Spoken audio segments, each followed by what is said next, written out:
गुरुजनों की लीला न्यारी होती है, विचित्र होती है और अलौकिक होती है। उनकी कृपा की वर्षा कब और किस पर हो जाए कुछ कहा नहीं जा सकता। यह तो उनकी मौज पर निर्भर होता है।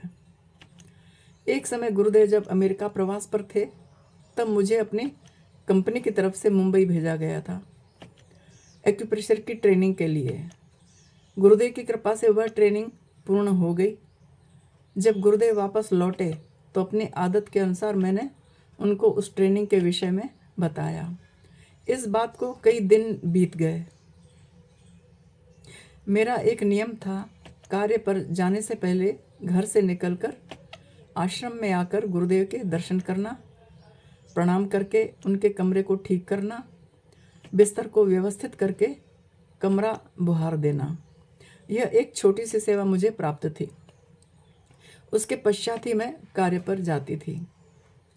इस नियम के अनुसार उस दिन भी मैं प्रातः आश्रम पर पहुंची तो नीचे मुख्य द्वार पर ही पता लगा कि गुरुदेव का स्वास्थ्य ठीक नहीं है और गुरुदेव मेरी ही प्रतीक्षा कर रहे हैं। मैं घबरा गई। ऐसा तो पहले कभी हुआ नहीं था। भला मेरी प्रतीक्षा क्यों? वहां पहुंचने पर देखा तो गुरुदेव नेत्र बंद करके बिस्तर पर लेटे हुए थे। गुरुदेव की आज्ञा थी कि मुझे उनको एक्यूप्रेशर का ट्रीटमेंट देना है। यह सुनकर तो मेरे हाथ पांव फूल गए। बड़ी घबराहट हुई। एक्यूप्रेशर वो भी गुरुदेव पर। मेरी सांसें रुकती हुई सी महसूस हो रही थी। ट्रेनिंग लेकर आने के बाद मैंने अभी तक किसी को भी ट्रीटमेंट नहीं दिया था। किसी तरह अपने आप को संभाला, मन को समझाया।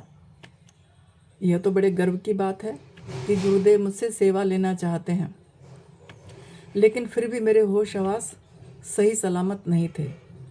उस समय स्वास्थ्य तो गुरुदेव का ठीक नहीं था, लेकिन मुझे ऐसा लग रहा था मानो मेरी तबीयत खराब हो रही है। खैर, मैंने कठिनता से अपने आप को संयत किया। एक्यूप्रेशर के लिए उचित व्यवस्था करवाई। गुरुदेव को बार बार प्रणाम कर ट्रीटमेंट देने की तैयारी करने लगी। उस समय गुरुदेव मेरे सम्मुख एक पेशेंट थे और मैं उनकी डॉक्टर। कई बार उनको कभी हाथ उल्टा करने को कहा, कभी सीधा करने को कहा, कई निर्देश दिए।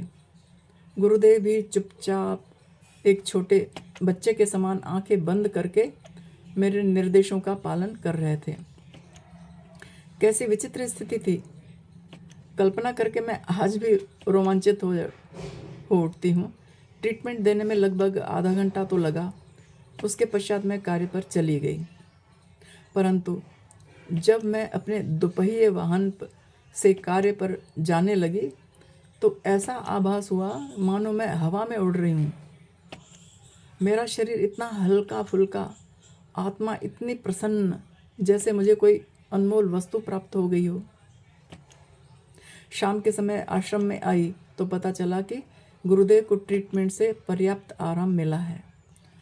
सुनकर मन को शांति मिली। मन ही मन मैंने कहा, गुरुदेव, आपको मेरी ट्रीटमेंट से आराम नहीं मिला है, बल्कि आपने ही मेरे ट्रीटमेंट को महत्व देकर मेरा मान बढ़ाया है और उस ट्रीटमेंट को पावन बना दिया है।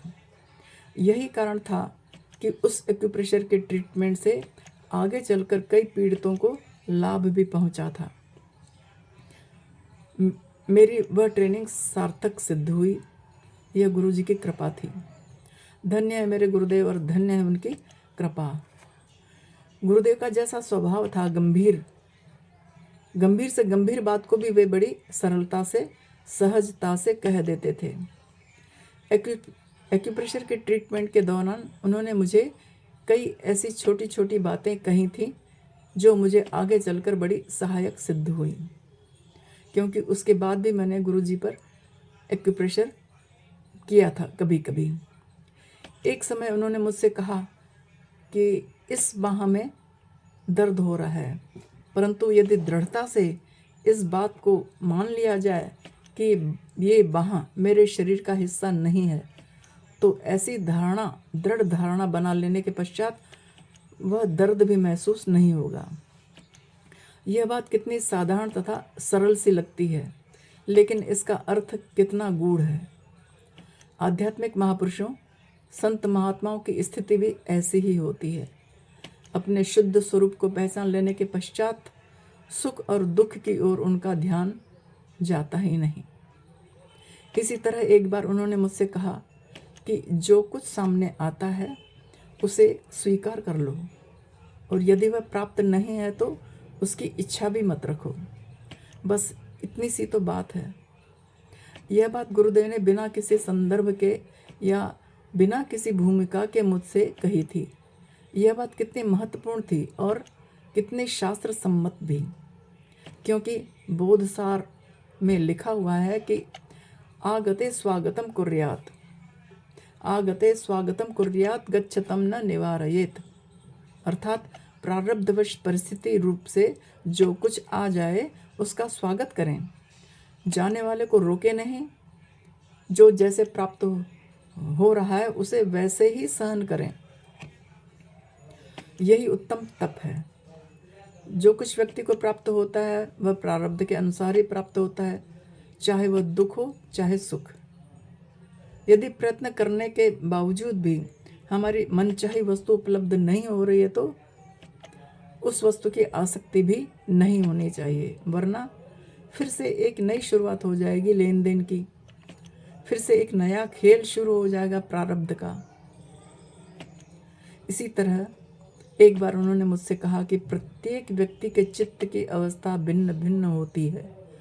उनके चित्त की स्थिति में अंतर होता है, इसलिए उनके चित्त के स्तर को देखते हुए उनसे उसी प्रकार बात करनी चाहिए।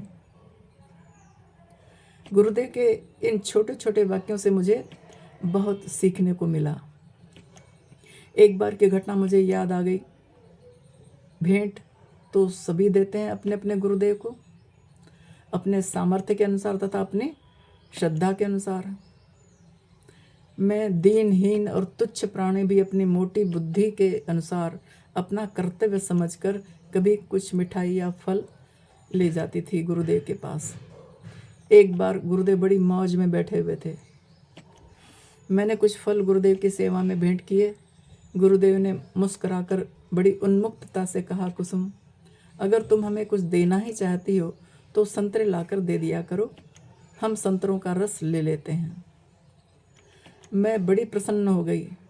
मैं अक्सर सोचा करती थी कि गुरुदेव मेरे द्वारा लाई गई भेंट को स्वीकार करते भी हैं या नहीं।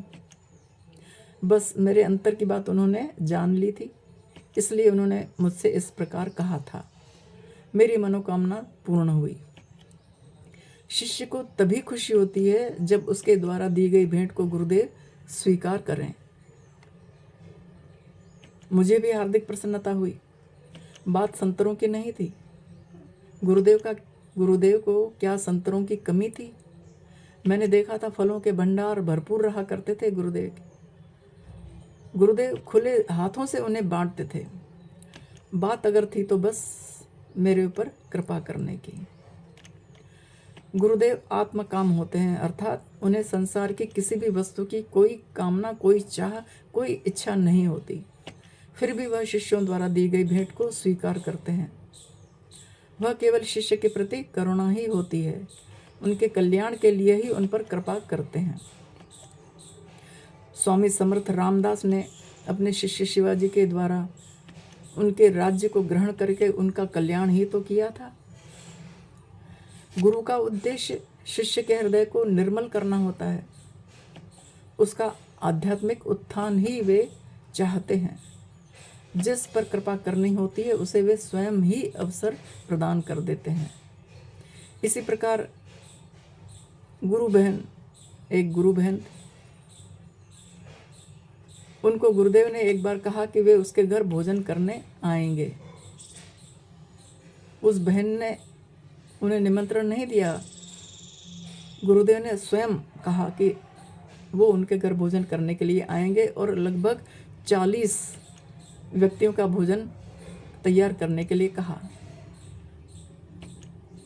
पर गुरुदेव जब भोजन करने के लिए उसके घर पधारे तो उनके साथ मात्र 6-7 लोग ही थे। और भोजन बनवाया था 40 लोगों का। वह गुरु बहन तो हैरान हो गई, खाना व्यर्थ बच जाएगा सोचने लगी। भोजन के पश्चात उसने गुरुदेव से कहा कि गुरुजी, भोजन तो आपने 40 लोगों के लिए तैयार करवाया, लेकिन आए तो केवल 6-7 लोग। गुरुदेव धीरे से मुस्कुरा दिए। इतने ही में एक साधक आश्रम की तरफ से शीघ्रता से आया।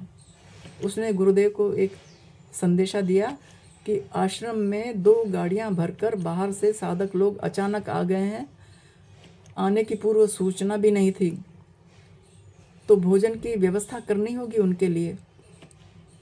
गुरुदेव ने उस साधक को, बाहर से आए उन सभी साधकों को वहीं पर बुला लाने के लिए कहा और कहा कि उनके भोजन की व्यवस्था यहीं पर की गई है, उन्हें यहीं बुला लाओ।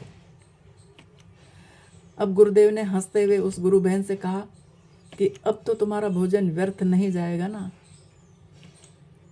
सब लोग आश्चर्यचकित रह गए। किसी सिद्ध महापुरुष के अंतर्मन की गहराइयों को भला कोई छू सका है? उसके अंदर कोई झांक कर भी नहीं देख सकता। न जाने किस मौज में आकर कब और कहाँ किसको अपने आशीर्वाद से माला माल कर दें। हमने भी गुरुदेव को अपना ये टूटा फूटा जीवन समर्पित कर दिया है। उनके हाथों में हमारी यह जीवन नैया है। अब गुरुदेव चाहे जहाँ ले जाएं, उनका दर छोड़कर अब कौन सा दर देखेंगे?